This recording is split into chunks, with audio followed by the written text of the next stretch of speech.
திருவள்ளூர் மக்களுடைய ரசனை எனக்கு ஒன்றும் புதுசு இல்லை. இந்த கூட்டத்தில் நடந்து வந்துக்கிட்டு இருக்கும்போதே ஒரு அம்மா டிவியில் பார்த்தா கிழமை மாதிரி இருக்கார், நேரில் நல்லா இருக்காருன்னுச்சு. திருவள்ளூர்காரங்க எதையும் மனசில் வச்சுக்க மாட்டாங்க, வஞ்சகம்லாம் சொல்லுவாங்க. டிவியில் ஏன் கிழமை மாதிரி இருக்கோம்னா பவுடரை போட்டு லைட்டை போட்டு உட்கார வச்சுருப்பேன். இங்கே நான் அழகாக இருக்கிறதுக்கு காரணம் அறிவு திருவிழாவான புத்தக திருவிழாவில் யார் வந்தாலும் அழகாக இருப்பார்.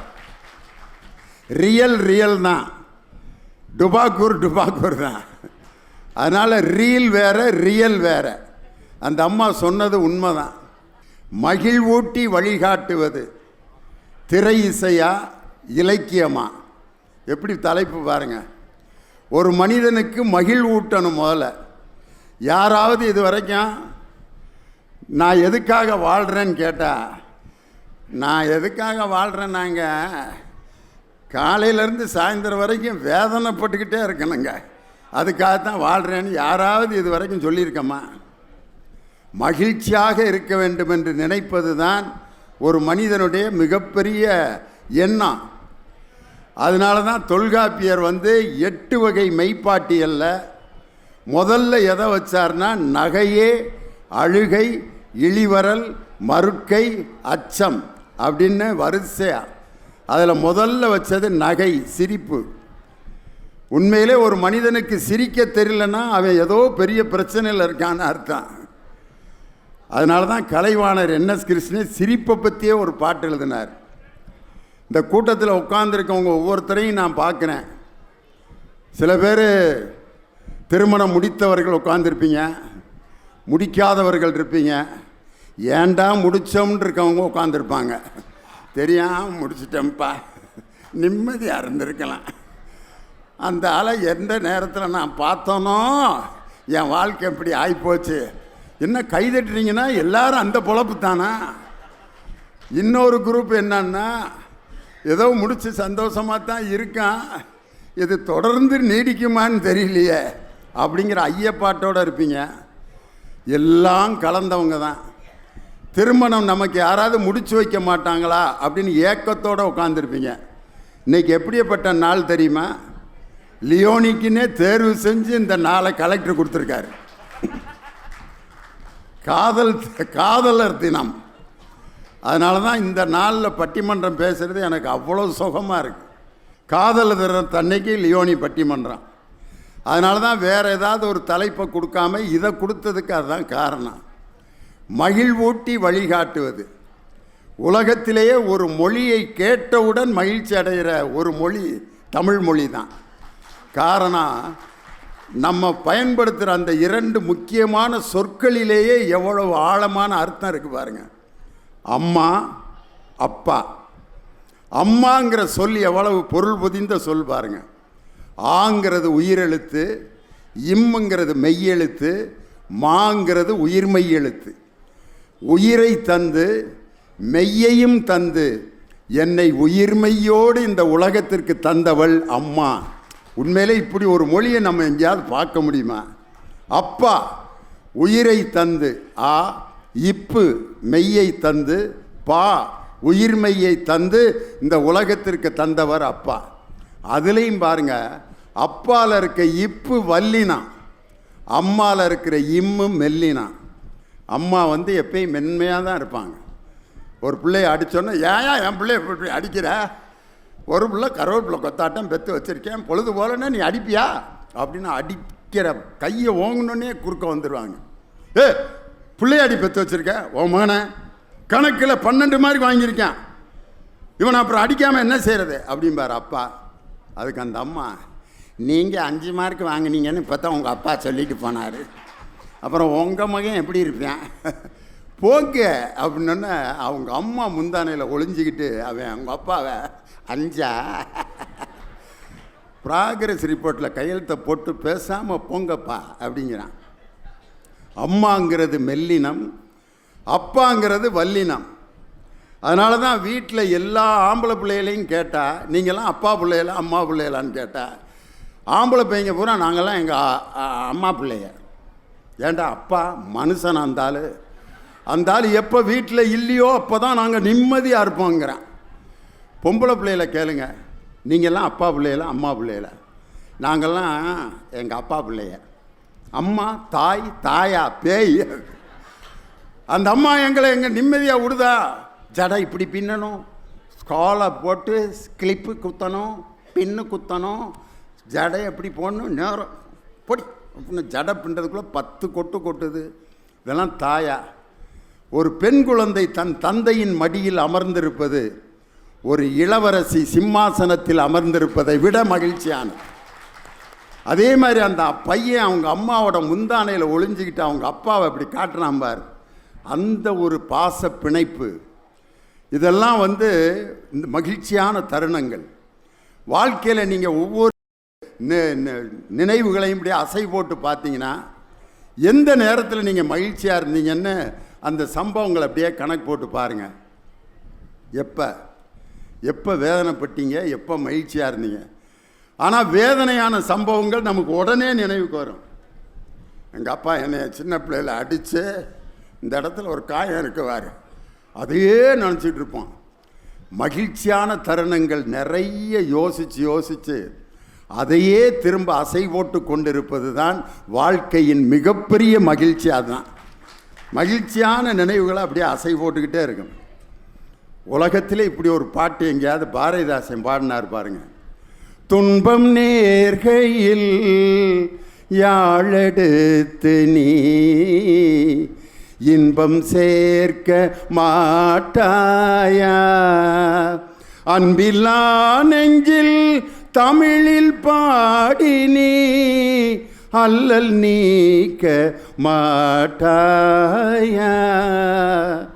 அன்பில்லா நெஞ்சில் தமிழில் பாடி நீ அல்லல் நீக்க மாட்டாயா. அப்போ ஒரு தமிழ் சொல் நமக்கு துன்பத்திலிருந்து விடுதலை தரும். அப்படி ஒரு ஆற்றல் இருக்குது. அதுதான் அம்மாங்கிற சொல். நமக்கு ஏதாவது ஒரு வலி வர்றப்ப நம்ம அம்மா அம்மான்னு தான் அலறுவான். எப்பயுமே ஒரு ஆப்ரேஷன் பண்ணி ஒருத்தனுக்கு வலிக்குது, அம்மா அம்மா அம்மா அப்படின்னு தான் அலறுவானே ஒழிய யாராவது ஒருத்தன் அவங்க மனைவி பேரை சொல்லி இது வரைக்கும் கத்தியிருக்கானா ஆஸ்பத்திரியில்?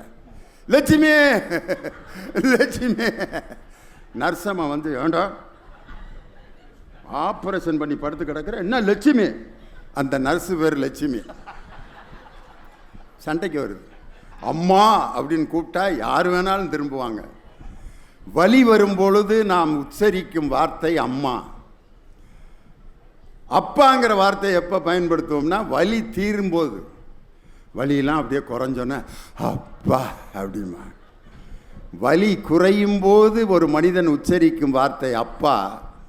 வலியிலிருந்து விடுதலை தருவதற்காக உச்சரிக்கும் வார்த்தை அம்மா. அதனால தான் துன்பம் நேர்கையில் யாழெடுத்து நீ இன்பம் சேர்க்க மாட்டாயா, அன்பில்லா நெஞ்சில் தமிழில் பாடி நீ அல்லல் நீக்க மாட்டாயா. இலக்கியம் தாயா ஒரு மனிதனுக்கு மகிழ்வூட்டி வழிகாட்டுவது அப்படின்னு பேசுகிறதுக்கு 2 பேர் இலக்கிய பேச்சாளர். பார்த்தீங்களா? ட்ரெஸ்ஸு பார்த்தீங்களா? ஒரு நாகசரத்தை கையில் கொடுத்தோம்னா உண்மையிலே சிக்கல் சண்முக சுந்தரம் தான். அருமையான இந்த ஜிப்பை நானும் போடணும்னு ஆசையாக தான் இருக்குது. என்னென்ன இன்ஸ்ட்ருமெண்ட்டை வச்சுட்டு வந்துட்டீங்களான்னு கேட்பாங்க. இருந்தாலும் அவருக்கு ஜம்முன்னு இருக்குது. பேராசிரியர் விஜயகுமார் எஸ்ஏ கலை மற்றும் அறிவியல் கலைக்கல்லூரியில் தமிழ்துறை தலைவராக இருக்கிறார். மதுரையைச் சேர்ந்தவர், முனைவர் பட்டம் பெற்றவர். இவரிடம் படித்த 2 மாணவர்கள் தான் உலக புகழ்பெற்ற ஒலிம்பிக் செஸ் வீரர்கள் பிரிக்யானந்தா, வைஷாலி ஆகிய இருவரும் இவருடைய மாணவர்கள். அப்படிப்பட்ட சிறப்புக்குரிய பேராசிரியர் இலக்கிய கருத்துக்களை அள்ளி தெளிக்க வந்திருக்கிறார். அவரோடு இணைந்து இலக்கியமே என்று பேசுவதற்காக வருகை தந்திருப்பவர் கோவையைச் சேர்ந்த நாகநந்தினி. இவர் மதுரை, அவங்க கோயம்புத்தூர். ஆனால் இருக்கிறது சென்னை. யார்? விஜயகுமார். கோயம்புத்தூருக்குள்ளே போனோம்னாலே அந்த ஒரு ஸ்லாங், ஒரு மொழி வந்துடும். ஏனுங்க நீங்கள் ஜாலி போட்டு போங்க, சாப்பிட்டு போட்டு போங்கண்ணா, ஏனுங்க பண்ணி போட்டு போகிறீங்க, ஏனுங்கண்ணா இல்லைங்கண்ணா சொல்லுங்கண்ணா, பார்த்து போட்டு போங்கண்ணா, சொல்லி போட்டு போங்கண்ணா. எங்கள் மதுரைக்காரன் பஸ்ஸில் போயிருக்கேன், கண்டக்டரு ஏனுங்க எங்கெங்கே போகுண்ணா அப்படின்ட்டுருக்கார். சௌரிபாளையம் போகணுமையா அப்படின்ட்டுருக்கேன். சௌரிபாளையம் போகணுங்களா? டிக்கெட்டு வாங்கி போட்டு போங்கோ அப்படின்ட்டுருக்காரு. வாங்கின டிக்கெட்டை எதுக்கு போட்டு போக சொல்கிற? காசு கொடுத்து வாங்கின டிக்கெட்டை எதுக்குடா கீழே போட்டு போக சொல்லு. சண்டை. வாங்கி போட்டு போகிறது, சாப்பிட்டு போட்டு போகிறது, கல்யாணத்தை பண்ணி போட்டு போகிறது அப்படின்னு பேசுவாங்க. உலகத்திலே ஒரு மரியாதையான மொழி என்று கோவை மாவட்டத்தின் கொங்கு மண்டலத்தின் மொழியை சொல்வார்கள். ஏனுங்க, சொல்லுங்க, ஆமுங்க, இல்லைங்க. இவர் சென்னையில் இருக்கார், ஆனால் மதுரைக்காரர். மதுரையோட ஸ்லாங் பார்த்துருக்கீங்களா? Present tense, past tense, future tense, 3 டென்ஸையும் ஒன்றா கூட்டி ஒரு புது டென்ஸில் பேசுவான் மதுரைக்காரர். மாமா சாப்பிட்டியா? ஒன்று சாப்பிட்டேங்கண்ணா, சாப்பிட்றேங்கண்ணா, சாப்பிட போகிறேங்கண்ணா, சாப்பிட்டு கொண்டு இருக்கிறேன் கண்டினியூஸ் டென்ஸ். மதுரையில் சாப்பிட்றோம்ல அப்படின்னா, சாப்பிட்றோம்ல அப்படின்னா சாப்பிட்றானா சாப்பிட்டானா சாப்பிட கண்டே பிடிக்க முடியாது. மாமா பொண்ணு கொடுப்பியா? கொடுப்போம்ல அப்படிம்பாரு. கொடுப்பாரா மாட்டாரா கண்டுபிடிக்க முடியாது. கொஞ்சம் ஒரு 200 கிலோமீட்டர் தள்ளி போனீங்கன்னா திருநெல்வேலி. ஏல என்னலே சொல்லுத, சைக்கிள் எடுத்து சமட்டிலே ஒழுங்கா வயிறு வலிக்கிறது அப்படின்னு சொல்லுங்க திருநெல்வேலிக்காரரை. வயிறு வலிக்கி அப்படிம்பாங்க. வலிக்கிறது வலிக்கி. சொல்லுகிறான் அப்படின்னு சொல்லுங்க. சொல்லுதான், சொல்லுகிறான், சொல்லுதான். சொல்வார்கள் சொல்லுங்க. சொல்லுவாக அப்படிம்பாங்க. கோயம்புத்தூர், திருநெல்வேலி, தூத்துக்குடி. தஞ்சாவூரில் பார்த்தீங்கன்னா ஓ போட்டு பேசுவாங்க. வருவாவோ, போவாவோ, வந்திருப்பாவோ அப்படின்னு. ஏன்னா இந்த வெத்தலை போட்டு போட்டு அந்த எச்சி ஒழுவாமல் அப்படியே பேசி பேசி அவள் வந்திருப்பாவுல்ல, சொல்லியிருப்பாவா, பேசிட்டாவளா அப்படின்னு அந்த ஓ தஞ்சாவூர். ஆனால் தமிழ்நாட்டின் தலைநகரம் சென்னை இருக்குது பார்த்தீங்களா, அந்த தமிழை யார் தான் கண்டுபிடிச்சான்னு தெரில. நான் கட்சிக்கல்ல வெத்தலைக்கு நான் பார்த்துக்கின்னு வந்தேன்னு இருக்கிறேன். அண்ணியா இல்லையோ நீ சார் நீ இட்டுன்னு போடா அப்படின்னு நான் ஒருத்தன். இட்டுன்னு போகிறதா அப்படின்னா என்னன்னா பயந்துட்டேன் நான். இட்டுன்னு போகிறதுனா கூட்டிகிட்டு போகிறது. இங்கே கூட்டிகிட்டு போகிறதுனா அர்த்தம் வேறு. லியோனியை கூட்டிகிட்டு போய் என்ன செய்ய சொல்கிறாங்க. இட்டுன்னு போகிறது சொல்லிக்கின வந்துக்கின. என்னப்பா என்ன பேசின்னு இருக்கிற, நாஸ்டா துணியா அப்படிமா. இது என்னன்னா காலையில் சாப்பிட்டியான்னு கேட்குறதுக்கு நாஸ்டா துணியா. கோயம்புத்தூர் தமிழ். அவங்க பார்த்தீங்கன்னா ரொம்ப பாடி லாங்குவேஜ், ரொம்ப அனைவருக்கும் வணக்கம் அப்படின்னு தான் பேசுவாங்க. என்ன காரணம்னா, நான் ஆரம்பத்தில் அவங்க ஸ்கூல் படிக்கிற காலத்துலேருந்தே எங்கள் டீமில் பேசுகிறாங்க. என்னடா அது இவ்வளவு அலட்டலாக இருக்கே பேச்சுன்னு பார்த்தேன். அப்புறம் விசாரித்த பிறகு தான் அவர்கள் காது கேளாத வாய் பேசாத குழந்தைகளுக்கு ஆசிரியராக இருக்காங்க. அதனால் அந்த முக பாவனையோடு பேசினா தான் அந்த குழந்தைகளை சந்தோஷப்படுத்த முடியும். அவங்க தான் நாகநந்தினி. திரை இசையை அப்படின்னு பேசுகிறதுக்கு இங்கே வந்திருக்காங்க. அந்த காலத்து பழைய பாட்டிலேருந்து இப்போ லேட்டஸ்ட்டு சாங் வரைக்கும் எடுப்பார். பழைய பாட்டு யார்? இப்போ நான் ஒரு பாட்டு பாடுறேன், திரைப்பட பாட்டு, காதல் பாட்டு. காதலர் தினத்து அன்னைக்கு பழைய காதல் பாட்டு ஒன்று பாடுறேன். அது உங்களுக்கு முதல்ல புரியுதான்னு பாருங்கள். மனமோகம் நாகநங்கம் வாடுதேம் கனவிலும் என் மனம் மனமோகம் மனமோகம். இந்த பாட்டை பாடி ஒருத்தன் பீச்சில் ஒரு பொண்ணை லவ் பண்ணான்னா அந்த பிள்ளையோட நிலைமை என்ன ஆகும்னு யோசனை பண்ணி பாருங்கள். இன்னொரு பழைய பாட்டு தியாகராஜ பாதர் பாட்டை கேட்டிங்கன்னா அடேங்க அப்பா. வதனமே சந்திர பிம்பமோ மலர்ந்த சரோஜமோ, வதனமே சந்திர பிம்பமோ. அந்த பாட்டிலிருந்து இப்போ லேட்டஸ்ட்டாக இருக்கிற பாட்டு வரைக்கும் படிப்பார். நீ இருக்கிறது ஓலை கோட்டாயா, சும்மா நடக்கிறது தவளை கட்டாயா, மஜாவா எனிக்கிறிய பஞ்சு முட்டாயா, ஆமாம் பஞ்சு முட்டாயா, தோஜாவா இருக்கிறனே ஓமடியில் சாஞ்சு, சாஜாவா இருக்கிறிய வாட்டர் பாக்கெட்டு மூஞ்சி, காஞ்ச மிளகா போல நான் இருக்கிறேன். அந்த பாட்டு வரைக்கும் எப்படி மகிழ்வூட்டி வழிகாட்டுகிறதுன்னு பேசுகிறதுக்கு கவிஞர் இனியவன். இவர் எப்படியோ பட்டவர்னா எப்படியேப்பட்ட சிக்கலான சினிமா பாட்டையும் அதுக்கு கோனார் நோட்ஸு எழுத சொன்னால் இவர் எழுதிடுவார். லாலாக்கு டோல் டொப்பிமா, கண்ணே கங்கம்மா, இடுப்பை சுற்றி திருப்பி பாரம்மா அப்படின்னு ஒரு பாட்டு இருக்கு. லாலாக்கு டோல் டொப்பிமா, கண்ணே கங்கம்மா, இடுப்பை சுற்றி திருப்பி பாரம்மா. இந்த பாட்டுக்கு ஒரு விளக்கம் கொடுத்தாரு பாருங்க. லாலா என்றால் திருநெல்வேலியில் அல்வா கிண்டும் இடம். டோல், டோல் என்றால் அடுப்பு. டப்பி என்றால் மாவு வைக்கும் பெட்டி. மாவு வைக்கும் பெட்டியில் லாலா கடையில் அல்வா கிண்டும் கங்கம்மா என்ற பெண்ணே, உன் இடுப்பை அடிக்கடி திருப்பி பார். ஏனென்றால் அடுப்பில் இருக்கும் தீ உன் சேலையில் பற்றிவிடக்கூடும் என்று பெண்களை பாதுகாப்பதற்காக கவிஞர் வாலி எழுதிய பாடல் அப்படின்னார். கவிஞர் வாலி கேட்டுட்டு கண்ணீர் விட்டு அழுதுட்டார். சத்தியமாக இப்படி நான் நினச்சி எழுதவே இல்லைடா, உங்கால் தாண்டா எல்லா பாட்டுக்கும் விளக்கம் கொடுத்துக்கிட்டு இருக்கேன் அப்படின்னார். அது மாதிரி சினிமா பாட்டை பேசுகிறதுக்குன்னே அற்புதமான பேச்சாளர் கவிஞர் இனியவன். இராணுவத்தில் பணியாற்றுகின்ற இராணுவ ஊழியர். அவர் தமிழ் மீது உள்ள பற்றினால் எங்களுடைய குழுவிலே இணைந்து பணியாற்றி கொண்டிருக்கிறார். அந்த பக்கம் உட்கார்ந்துருக்கார் பாருங்க, கடலூர் தணிகை வேலன். அவர் ஒரு பேச்சாளர் மட்டுமல்ல, சிறந்த சிந்தனையாளர், நல்ல கவிஞர், ஒரு குறும்பட இயக்குனர். அநீதியின் ஒரு குறும்படத்தை இயக்கி அதில் என் பையனை நடிக்க வச்சார். அவன் பாட்டுக்கு கேட்ரிபில்லர் கம்பெனியில் அசிஸ்டன்ட் மேனேஜராக 80,000 ரூபா சம்பளத்தில் இருந்தான். அவனை இன்ஸ்பெக்டராக நடிக்க வச்சு இப்படி பைக்கில் காட்டி ஸ்க்ரீனில் காட்டினார்ல, வேலை எழுதி கொடுத்துட்டான். இப்போ முழு நேரம் நடிகராக இருக்கேன். டெலிவரி பாய்னு ஒரு படத்தில் சண்டை காட்சியில் நடிச்சுட்டு இந்த இப்படியே உட்காந்துருக்கான். நேற்று உடம்பெல்லாம் வலிக்குதுப்பா அப்படின்ட்டு. ஒரு அருமையான இன்ஜினியர், பிடெக் எம்பிஏ படிக்க வச்ச என் மகனை, அவனை சினிமா நடிகராக மாற்றின பெருமை கடலூர் தனிகை வேலைத்தான் சார். உண்மையிலே அப்படிப்பட்ட ஒரு நல்ல சிந்தனையாளர் கடலூர் தனிகை. லேட்டஸ்ட் சாங்லாம் ரொம்ப அழகாக பாடுவார்.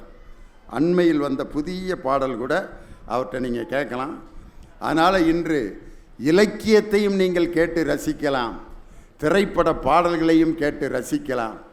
நன்றாக ரசித்து சிந்திப்பதற்கான தலைப்பு இந்த அருமையான மகிழ்ச்சி நிறைந்த காதலர் தினத்தில் திருவள்ளூர் மக்களை சந்திப்பது உண்மையிலே எனக்கு ஒரு மிகப்பெரிய சந்தோஷம்.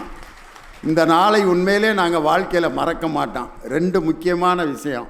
ஒன்று காதலர் தினம், இன்னொன்று எங்கள் ஐயா அமர்நாத் ராமகிருஷ்ணன் அவர்களுக்கு முன்னாடி இந்த பட்டிமன்றம் நடக்கிறது ஒரு பெரிய சந்தோஷம். அதனால் முதலாவதாக மகிழ்வூட்டி வழிகாட்டுவது இலக்கியமே அப்படிங்கிற அணிக்கு தன் கருத்துக்களை வழங்க பேராசிரியர் விஜயகுமார் உங்கள் பலத்த கரவொலியோடு மேடைக்கு வருகிறார். வாங்க. நீதிபதி அவர்களே, திரை இசையா இலக்கியமா? மகிழ்வூட்டி வழிகாட்டுவது, இதில் என்ன சந்தேகம்? இலக்கியங்கள் தானே சார் வாழ்க்கைக்கு வழிகாட்டுது. இலக்கு கூட்டல் இயம், இலக்கியத்தை எப்படி பிரிக்கலாம்? இலக்கு கூட்டல் இலக்கு கூட்டல் இயம், இலக்கை நோக்கி இயங்கச் செய்வது இலக்கியம். டார்கெட், கோல், இலக்கை நோக்கி நம்மை இட்டு செல்வது இலக்கியங்கள் தானே. திரை இசை அப்படி இருக்கா? அன்றைக்கு தொடங்கிய இலக்கியம், ஔவை பாட்டி சொன்ன இலக்கியத்திலிருந்து வாழ்க்கைக்கு எவ்வளவு விஷயங்கள் சார். திருவள்ளூர் மாவட்டத்தில் புருடா போடுறதுக்கு வந்திருக்காரு எங்க இனியவன் சார். ஔவை பாட்டி அறம் செய்ய விரும்புன்னு சொன்னான். ஏன் நீதிபதி அவர்களே ஔவை பாட்டி அறம் செய் அப்படின்னு சொல்லல, அறம் செய்ய விரும்பு? அறம் செய்ய விரும்பு என்று அன்பாய் சொன்னால், அதிகாரமாக சொல்லவில்லை. ஏன் தெரியுமா? அறம் செய் என்று அதிகாரமா சொன்னா அன்னைக்கு மட்டும் செய்வான். அறம் செய்ய விரும்பு என்று அன்போடு சொன்னால்தான் ஆயுள் முழுக்க அறம் செய்வான் என்பதற்காகத்தான் அறம் செய்ய விரும்பு என்று இலக்கியம் வழிகாட்டியது இல்லையா சார்? இன்னைக்கு இருக்கிற தொல்காப்பிய காலத்திலிருந்து இன்னைக்கு எழுதுகிற நம்முடைய மனுஷ்யபுத்திரன் ஐயா வரைக்கும் இலக்கியம் பிரமாதம் சார். சார் ஒரு 10 வருஷம் 20 வருஷத்துக்கு முன்னாடி இந்த தலைப்பை கொடுத்திருந்தாருன்னா நான் அந்த அணியில பேசியிருப்பேன். திரை இசைன்னு அன்னைக்கு நல்லா இருந்துச்சு. பாட்டு வண்டி போகாத ஊருக்கெல்லாம் தன் பாட்டு வண்டி அனுப்பினானே பட்டுக்கோட்டை சிறப்பா எழுதினா. சிறுகூடல் பட்டியிலே பிறந்து சிக்காகோவிலே தன் வாழ்க்கையை முடித்துக் கொண்டானே. நோட்டு என்னும் சமூகத்திலே பிறந்து பாட்டு எண்ணிய கண்ணதாசன். அந்த கண்ணதாசன் காலம், பட்டுக்கோட்டையார் காலம், உடுமலை நாராயணகவி காலம், காமு ஷெரீப் காலம் நல்லா இருந்துச்சு சார். இன்றைக்கு புதுக்கவிதை ஹைக்கூ லிமரைக்கு வரைக்கும் இலக்கியம் நல்லா இருக்குது. பாப்புலேஷன் 130 கோடி, 130 கோடி மக்கள் தொகை பெருகினதை வச்சு கூட ஒரு புதுக்கவிஞன் சொல்றான் சார். ரொம்ப அழகா நளினமா காதலர் தினத்தில் சொல்ல வேண்டிய கவிதை. இந்த இலக்கியம் பாருங்க, அழகா சொன்னான். ஒரு 4 வரி கவிதை. ஒருத்தன் சொல்றான், விளக்கை அணைத்து விட்டு வெட்கத்தை எரிய விட்டால் கரண்ட் பில்லுக்கு பதிலாக ஸ்கூல் ஃபீஸ் கட்ட வேண்டிய நிலைமை வரும். சார் எவ்வளவு அழகா சிந்திக்கிறான். காதலர் தினத்துக்குன்னே தேர்ந்தெடுத்துட்டு வந்து எவ்வளவு கவிதை இருக்கு. ஆனா எதை எடுத்து சொல்றாரு பாருங்க.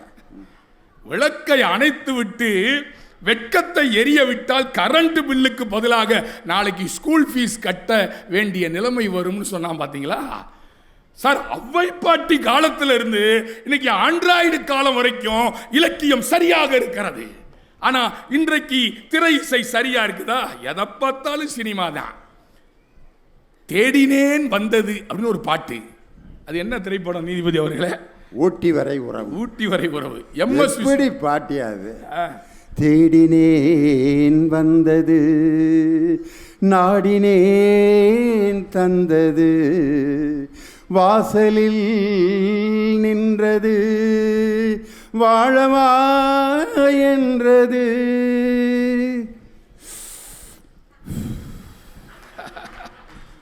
தேடினேன் வந்தது.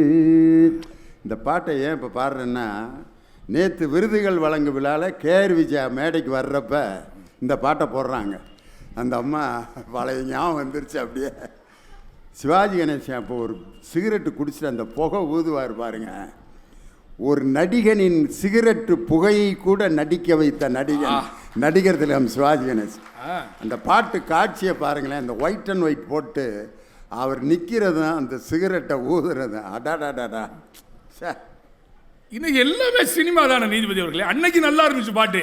அந்த பாட்டை நம்மளால் இன்னைக்கு உள்டா அடிக்கிறேன். சினிமா கெடுத்து வச்சிருக்கு திரை இசை இன்னைக்கு தரை இசை ஆயிடுச்சே சார். தேடினேன் வந்தது அப்படின்னா என்ன பண்ணேன்? ஒன்றும் இல்லை சார், கூகுள் தான். தேடினேன் வந்ததுன்னா கூகுள்ட்டேன். நாடினேன் தந்தது அப்படின்னு கேட்டேன், அமேசான் பிளிப்கார்ட் சார்ன்றேன். வாசலில் வந்தது அப்படின்னு ஓலா ஊபரு எல்லான்றேன். வாழ வா என்றது சொல்லுப்பா அப்படின்னு மேட்ரிமோனி அப்படின்னா. எல்லாம் சினிமா தானே சார். ஆனா இலக்கியம் ஒரு நகைச்சுவையா சொன்னா கூட அழகா வழிகாட்டுதே சார். சார் ஒருத்தன் சொல்றான், இட்லியை பார்த்து சொல்றான். அதான் நான் இனியவன் கேட்கிறேன், இட்லியை பார்த்து கூட சொல்லுகிற கவிதை பிரமாதமா இருக்கே, வாழ்க்கைக்கு வழிகாட்டுது. உங்க சினிமா வழிகாட்டுச்சா சார்? தொப்புள் கொடி உறவு வயிற்றிலிருந்து அம்மாவினுடைய தொப்புள் கொடியிலிருந்து தான் 10 மாசம் சுமக்கிறப்போ உணவு போகுது தொப்புள் கொடி வழியா. இந்த சினிமாக்காரன் அந்த தொப்புள்ள பம்பரம் விட்டான், தொப்புள்ள மணலை போட்டான். இது என்ன இலக்கா? வாழ்க்கைக்கு வழிகாட்டுவதா? எங்கள் கவிஞன் தான் இதை சாடினான், கண்டித்தான். தொப்புள் கொடி என்பது தாய்மையின் அடையாளம் இல்லையா? அழகா சொன்னான். நெல்லை ஜெயந்தா என்கிற என் நண்பன் ஒரு கவிதையில சொன்னான், தரை பம்பரங்கள் எல்லாம் கயிற்றில் ஆடுகின்றன, திரை பம்பரங்கள் எல்லாம் வயிற்றில் ஆடுகின்றன. வயிற்றுக்காக பிழைக்கலாம், வயிற்றிலேயே பிழைக்கலாமா என்று கேட்டான். இட்லியை வச்சு சொல்றேன் சொன்ன நீதிபதி அவர்களே. இட்லியை பதில் சொல்ற, இட்லியே வாழ்ந்தால் உன்னை போல வாழ வேண்டும், குழிக்குள் தள்ளினாலும் கும்மன்று வருகிறாயே. இட்லியை வச்சு சொன்னா சார் கவிதை. காதல் கவிதை யுகபாரதி என்கிற ஒரு கவிஞன் எழுதுகிறான். அவன் திரைப்பாடலை விட அவன் எழுதிய இலக்கிய கவிதை வரிகள் நல்லா இருக்கு. காதலர் தினம் இல்லையா, அதனால சொல்றேன். ஓரம் கிழிந்த பாய் நல்லா கவனிக்கிறான். திருவள்ளூர் மாவட்ட ரசிக பெருமக்கள் இலக்கியத்திலே வல்லவர்கள், ரசனையிலே கெட்டிக்காரர்கள். உங்களுக்கெல்லாம் எங்க பட்டிமன்ற குழு கைத்தட்டுதுங்க, நல்லா ரசிக்கிறீங்க. யுகபாரதி எழுதுறான் நீதிபதி அவர்களே, பேச பேச ஆசையா இருக்கு. ஓரங்கிழிந்த பாய், காரை பயர்ந்த சுவர், ஒட்டடை படிந்த ஜன்னல், ஓசை எழுப்பும் மின்விசிறி, கழுவாத பாத்திரம், என்றாலும் என் வீடு இனிது, ஏனெனில் எதிர் வீடு உனது என்று எழுதினார். சார் அதுதானே சார் வாழ்க்கை. சார் ஏதோ ஒரு காரணத்தால காதல் கைகூடவில்லை, 3 முடிச்சு போடல. ஒரு கவிஞன், அறிவுமதி என்கிற கவிஞன் எழுதுகிறான், இலக்கியத்தை பாருங்கள். மிஸ்டர் இனியவன் சொல்றான், இனி கல்யாணம் நடக்கல, காதலிக்கிறாங்க உயிருக்கு உயிரா. ஏதோ ஒரு காரணம், சாதியோ பொருளாதாரமோ ஏதோ ஒரு தடை. அந்த கவிஞன் சொல்லுகிறான் பாருங்கள், அதுதான் லைலா மஜ்னு காதலை விட, ஈவா பிரவுன் நெப்போலியன் காதலை விட, மும்தாஜ் ஷாஜகான் காதலை விட உயர்ந்த காதல். இந்த இளைஞர்களுக்கு வழிகாட்டுகிற காதல் கவிதை சொல்லுகிறான், காதலியே இனி பார்க்க வேண்டும் என்று ஆசைப்படுகிற போதெல்லாம் அந்த வானத்தை பார்த்துக்கொள். அந்த வானத்தின் எங்காவது ஒரு மூலையில் நம் பார்வைகளாவது முடிச்சு போட்டுக் கொள்ளட்டும் என்று ஒரு கவிஞன் எழுதுகிறான் என்று சொன்னார். இது தூய காதல். உங்க சினிமா என்ன விஜயகுமார் ஃபுல் மூட்ல இருக்க போல இருக்கு காதலர் தினத்துல. காதலர் தினம் வீட்டுக்கார மாட்ட சொல்லிட்டு வந்தியோ, ஃபுல்லா அன்னைக்கு லவ் மூடு தான் அப்படின்ட்டு. நீ ராமராஜன் கலர்ல ஜிப்பா போட்டிருக்கும் போதே நினைச்சேன் நீ இன்னைக்கு ஃபுல் மூட்ல இருக்கேன்ட்டு. சரி, அம்மாவுக்கு வந்துடுவா. காதல் உயிர் இயற்கை. நீதிபதி அவர்களே, எங்க வடுகப்பட்டி தந்த வால்டர் வைரமுத்து, வைரமுத்து மாதிரி இருக்கனா ஒரு ஆசைதான். வடுகப்பட்டி தந்த வால்டர் வைரமுத்து காதலை சொல்லுகிறான். இலக்கியம் கொட்டி தவிக்கிறது, புல்லரிக்குது கவிதை. காதலித்து பார், 3 முறை பல் துலக்குவாய். காதலித்து பார், இந்த காகம் கூட உன்னை பார்க்காது, இந்த உலகமே உன்னை பார்ப்பதாய் உணர்வாய். காதலித்து பார், தபால்காரன் தெய்வமாவான். காதலித்து பார், ராத்திரியின் நீளம் புரியும். காதலித்து பார், சிரித்துக் கொண்டே அழவும் முடியுமே, அழுது கொண்டே சிரிக்கவும் முடியுமே. காதலித்து பார், காதலித்து பார், வயிற்றுக்கும் தொண்டைக்கும் இடையே உருவம் இல்லாத ஒரு உருவம் உருள்வதை உணர்வாய். காதலித்து பார், சொர்க்கம் நரகம் 2இல் 1 நிச்சயம் என்று எழுதுகிறான் இல்லையா? அதுதான் இலக்கியம்.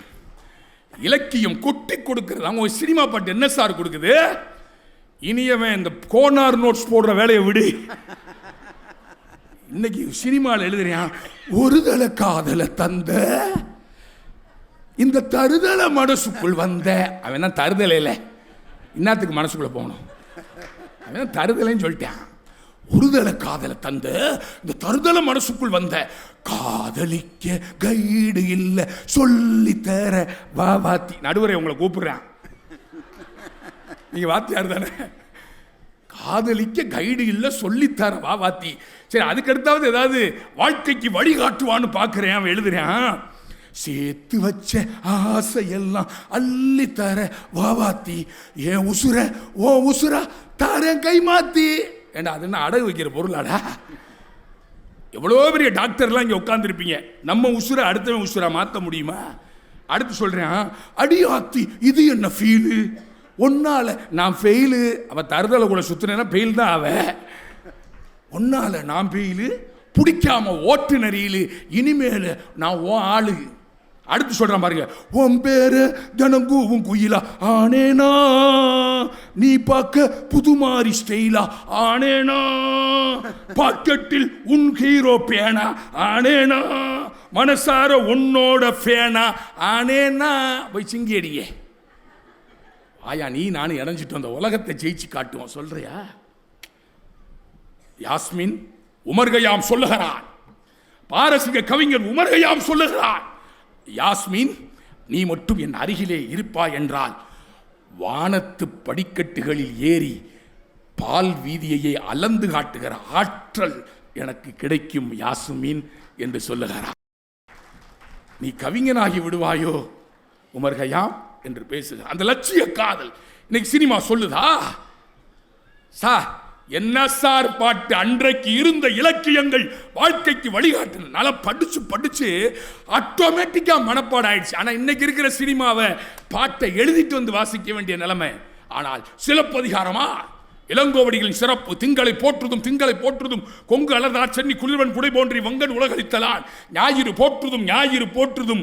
ஞாயிறை போற்றுங்கப்பா, உதயசூரியனை போற்றுங்கப்பா, இளங்கோவடிகளே சொன்னார். ஞாயிறு போற்றுதும் ஞாயிறு போற்றுதும் காவிரி நாடன் திகிரி போல் பொற்கோட்டு மேல் வளர்ந்திருந்தலான்.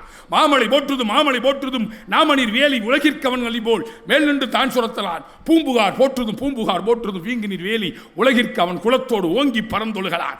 மண்டைத்த மொழியினான். கோவலனை வர்ணிக்கிறான் சார்.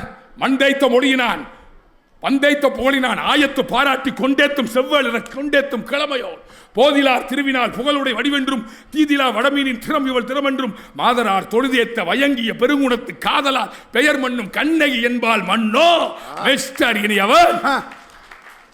சிலப்பதிகாரத்தை ஒப்பிச்சிட்டாரு. இனியவன் முழிக்கிறாரு. இதை நான் சினிமா பாட்டில் எப்படித்தான் மேட்ச் பண்ணுறதுன்னு தெரியலையே சார். வயிற்றுக்கு சோறிடல் வேண்டும். சங்க காலத்து மட்டும் இல்ல, காப்பிய காலத்து மட்டும் இல்ல, இலக்கியம் வாழ்க்கை முழுவதும் வழிகாட்டுகிறது. அது சங்க காலமா இருந்தாலும் சரி. என்ன சார் பாட்டு? நீங்க பாட்டு வேற பாடினீங்க. நீ இருக்கிறையோ ஓலக்கோட்டாயா, பெண்ணை வர்ணிக்கிற பாங்கா, இது போதிலார் திருவினாள் புகழுடை வடிவென்றும் தீதிலா வடமீனின் திறம் இவள் திறம். மாதர்கள் எல்லாம் கண்ணகி இந்த அரங்கத்திற்குள் நடந்து வந்தால் எதிரிலே இருக்கின்ற பொதுமக்கள் எல்லாம் எழுந்து நின்று அவளை வணங்குகிற தோற்றம் இருந்தது என்று பெண்ணை வர்ணிக்கிறார். நீ வாட்டர் பாக்கெட் மூஞ்சி, அட பாவிகளா. இதுக்கு வேற வக்காலத்து தான் கேட்டுக்கிட்டு இருக்காரு. வாட்டர் பாக்கெட்டு மூஞ்சின்னு எழுதியிருக்கீங்கள, இதுக்கு பேர் இலக்கியமா? இது மகிழ் ஊட்டி வழிகாட்டுறதா அப்படின்னு கேட்கிறாரு. காலத்தின் அருமை கருதி 2 செய்தியோடு நான் முடிக்க ஆசைப்படுகிறேன். ஒருமையுடன் எனது திருமலரடி நினைக்கின்ற உத்தமர்தம் உறவு வேண்டும். வள்ளலார் பேசுகிறார், பசித்திரு தனித்திரு விழித்திரு பதவி என்பது கிடைக்கும் என்பது. ஒருமையுடன் எனது திருமலரடி நினைக்கின்ற உத்தமர்தம் உறவு வேண்டும். உள்ளொன்று வைத்து புறம் ஒன்று பேசுவார் உறவு கலவாமை வேண்டும். மதமான பேய் பிடியாதிருக்க வேண்டும். இதைத்தான் பாரதி எழுதினார். தெய்வம் பல பல சொல்லி பகை தீயை வளர்ப்பவர் மூடர். உய்வதனைத்திலும் ஒன்றாய் எங்கும் ஓர் பொருளான தெய்வம். தீயினை கும்பிடும் இந்து நித்தம் திக்கை வணங்கிடும் முஸ்லிம். கோயில் சிலுவையின் முன்னே நின்று கும்பிடும் இயேசு மதத்தார். யாரும் பணிந்திடும் தெய்வம், பொருள் யாவிலும் நின்றிடும் தெய்வம். பாருக்குள்ளே தெய்வம் ஒன்று, இதில் பற்பல சண்டைகள் வேண்டாம் வேண்டாம் என்று எழுதினானே. இதுதான் வாழ்க்கைக்கு வழிகாட்டு. இது வாழ்க்கைக்கு வழிகாட்டாது. அச்சம் தவிர பெண்ணுக்கு எழுதுகிறான். அச்சம் தவிர. ஆத்திச்சூடி வரிகளை மாணவர்களுக்கு சொல்லித்தாருங்கள் பெரியோர்களே, சான்றோர்களே. பாரதியின் ஆத்திச்சூடியை ஒரு மாணவன் படிக்கின்ற அறையிலே ஒட்டி வைத்திருந்தால் வாழ்க்கையில் அவன் சாதிப்பான். ஒவ்வொரு வரியும் அடர்த்தி மிகுந்த வரி. சொற்சுருக்கம் வள்ளுவனிடத்திலே பாரதி கற்றுக்கொண்டான் போலும். ஒரு நாடு எப்படி இருக்கணும், பினான்ஸ் மினிஸ்ட்ரி எப்படி இயங்கணும், ப சிதம்பரம் ஐயாவாக இருந்தாலும் நிர்மலா சீதாராமனா இருந்தாலும் எங்க வள்ளுவனை தொடாமல் பாராளுமன்றத்தில் பேச முடியாது. அந்த தமிழ் யாசகன் தமிழ் என்று பேசுகிறார். பாவம் அறியாதவர்கள். இயற்றலும் ஈட்டலும் காத்தலும் காத்த வகுத்தலும் வல்லது அரசு என்று நிதி வருவாய்க்குரிய சட்டத்தை இயற்ற வேண்டும். சட்டத்தின்படி பொருளை ஈட்ட வேண்டும். ஈட்டுவதை வாய்க்குள் போடாமல் காக்க வேண்டும். காத்ததை வகுக்க வேண்டும் என்று ஒரு பினான்ஸ் மினிஸ்ட்ரியவே 2000 ஆண்டுகளுக்கு முன்னர் எப்படி இயங்க வேண்டும் என்று சொன்ன இலக்கியங்கள். சிந்தித்து பாருங்கள். வயிற்றுக்கு சோறிடல் வேண்டும். இங்கு வாழும் மனிதருக்கெல்லாம் பயிற்று பல கல்வி தந்து இந்த பாறை உயர்த்திடல் வேண்டும் என்று எட்டயபுரத்திலே இருந்து இருட்டை கிழிக்க வந்த நெருப்பு தீக்குச்சி பாரதி பாடினான். தமிழக முதல்வர் அவர்கள் காலை உணவு திட்டம் என்று வயிற்று பசியை போக்குகிற இந்த நாட்டிற்கே வழிகாட்டிய இலக்கிய வரிகள். ஆனால் உங்க சினிமா எப்படி எழுதுது? Monica Monica my dear Monica love you Monica பேபிமா மோனிகா கிச்சு கிச்சுமா பத்தி கிச்சுமா ஃபயர் சர்வீஸ் கூப்பிடுறா நாசமா போறவங்களா. அடுத்து சொல்றேன், ஒரு வாட்டி சந்திக்கவா உதட்டோரம் தித்திக்கவா, நிலவ சவப்பாக்கும் தஞ்சாவூர் காரி, மனச ரெண்டாக்கும் வரவா கிள்ளி, இரும்ப கரும்பாக்கும் பப்பாளி லாரி. எப்பா லாரி என்ன சார் பாட்டு? இலக்கியங்களை போதிப்போம், பெரிதினும் பெரிதுகள் ஆத்திச்சூடி, பெரிதினும் பெரிதுகள் போதுமென்ற மனமே பொன் செய்யும் மருந்து என்று பேசிய தேசத்தில் வைய தலைமைகள் பெரிதினும் பெரிதுகள். இதைத்தான் அப்துல் கலாம் சொன்னார். Small aim is a crime, aim high, small aim is a crime என்று சொன்னார். காலத்தின் அருமை கருதி பிரிய மனமில்லாமல் பிரிகிறேன், போய் வாருகிறேன். பொற்காலம் பிறக்கட்டும். நன்றி, வணக்கம்.